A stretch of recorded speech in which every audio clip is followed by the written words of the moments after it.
News 4 San Antonio at 10, we're here for you.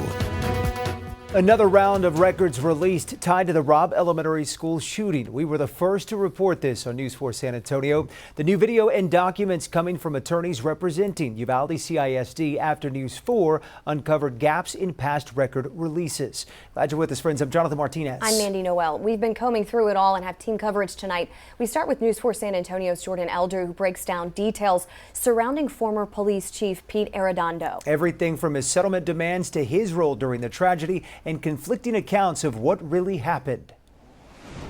Former UCISD Police Chief Pete Arredondo wanted $1 million to walk away from the district quietly, but we're told that request wasn't granted. In fact, we're told he walked away with nothing. Newly released documents show Arredondo's legal team asked the district for a settlement covering legal fees, the rest of his contract, insurance, and a $25,000 relocation allowance. In their letter, his attorneys argued that the shooter was solely responsible for the tragedy. The Uvalde City Police, not Arredondo, should have been in command, according to that letter. And a year earlier, they say Arredondo asked for more fencing, personnel, radios, and key card access, requests that were never fully met. But the district moved forward with termination. Former Superintendent Hal Harrell wrote that Arredondo acted appropriately in some ways, but failed to establish an incident command, a violation of the very emergency plan he helped write. Harrell added, quote, "It's unknown what may have been different had you followed your training." Arredondo responded 2 days later with just 3 words: "I don't agree." We also got video that was used as exhibits in Arredondo's termination hearing.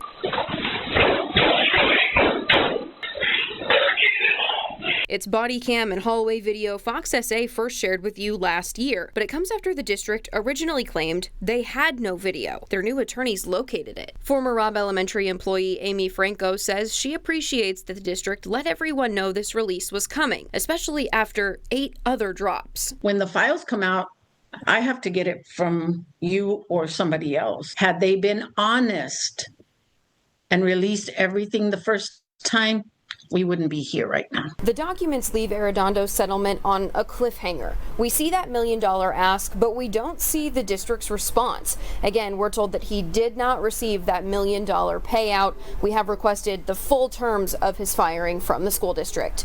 Reporting in the Content Center, I'm Jordan Elder. Well, the new documents also reveal critical failures ranging from a lockdown system glitch to broken doors that never closed. Yami Verheen continues our team coverage, sharing the heartbreaking impact of these revelations. Mandy and Jonathan, we went through the records, and one of the things that stood out was seeing for the first time a full account of what then Principal Mandy Gutierrez said went wrong that day, including the fact that the alert that she sent out through a system that the school district has did not get to some people until 5 hours later. One of the set of documents shows how former principal Mandy Gutierrez tried to defend herself. The first problem she had was that the system used to warn others in the school district, called Raptor, was not working properly because of Wi-Fi issues. In an email sent by then Superintendent Hal Harrell, he explained that, quote, she attempted to initiate a lockdown on the Raptor application, but she had difficulty making the alert because of a bad Wi-Fi signal. She did not attempt to communicate the lockdown alert over the school's intercom. By phone, she called and spoke to Chief Arredondo, who told her, quote, shut it down, Mandy, shut it down, end quote. In records we obtained, you see that the first Raptor notification did not actually get sent out by the system until 4:32.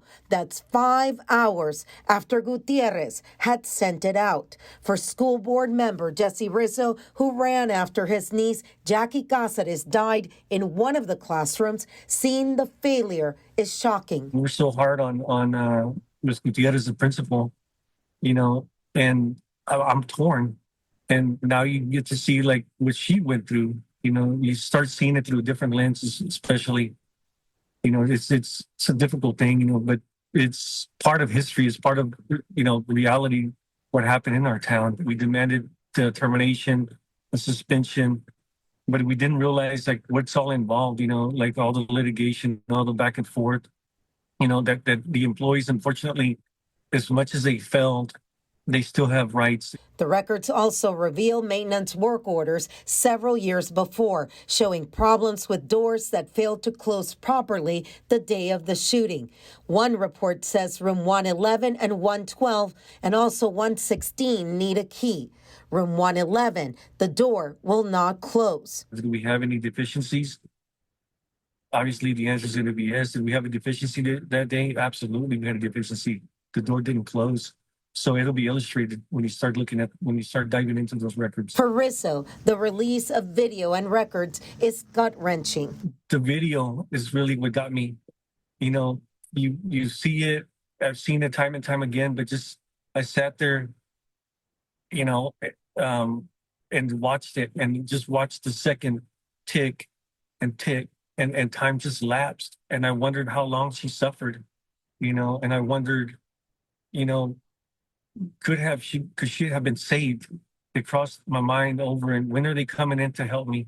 And officer after officer with high-powered rifles just sitting around and pacing, waiting for direction, and the direction never came, you know? Rizzo says they went further. The school board has now ordered their new attorneys to go further than the judge's ruling, choosing to release all 1 million records in the name of transparency. This information should have been dissected thoroughly and not piece it out like we've been piecing it out. You know, it's failure upon failure upon failure. We're still waiting to hear when the rest of the 1 million documents will get to us. Jami Virgen, News 4, San Antonio.